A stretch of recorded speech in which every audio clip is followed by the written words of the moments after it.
क्रीड़ा भारती की जमशेदपुर शाखा द्वारा आयोजित 15 दिवसीय ग्रीष्मकालीन शिविर का समापन समारोह गोलमुरी स्थित राजेंद्र भवन में रविवार को आयोजित किया गया। इस अवसर पर कार्यक्रम में आए हुए गणमान्य अतिथियों द्वारा प्रतिभागी बच्चों को पुरस्कृत कर उत्साहवर्धन एवं मार्गदर्शन किया गया। खेल के कोच को भी सम्मानित किया गया।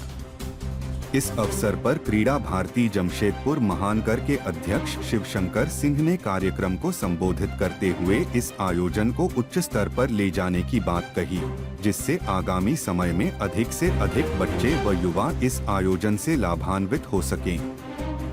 इस अवसर पर कार्यक्रम के मुख्य अतिथि के रूप में पूर्व डीआईजी राजीव रंजन सिंह, विशिष्ट अतिथि सहकार भारती के जिला अध्यक्ष पप्पू सिंह, रविंद्र नारायण सिंह, सुभाष कुमार समेत बड़ी संख्या में प्रमुख सदस्य एवं कार्यकर्ता उपस्थित रहे।